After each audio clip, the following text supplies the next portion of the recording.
69% of Americans had seen the video of the shooting of Renee Good. Of those who saw the clip, a majority, 50%, said the shooting was not justified. Only 30% said the killing was justified. So again, this narrative you're seeing online that like, oh, this is a political Rorschach test and everyone just views this through a partisan lens. It's not really true. The majority of the country is like, this is horrifying.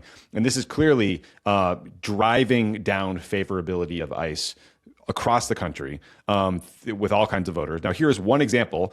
This is a clip from a recent episode of Joe Rogan. So folks know, like, Joe Rogan was, he endorsed Trump in the last election. He's sort of he's mostly just a low information voter who tends to be independent and not all that well informed. But this is what he said about the shooting of Renee Good and ICE's, actions throughout the country. Let's watch. I think after that woman was shot, I think, unfortunately, well, everything's unfortunate about it, right? But one of the real problems is now ICE are villains, and now people are looking at them like murderous military people that are on the streets of our city, and they're masked up, which is also a problem, right?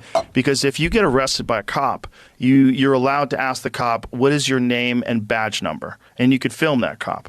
If you get arrested by an ICE agent, you have no such right. They're wearing a mask. They don't have to tell you shit. That's a problem. That's a problem on our city streets, right?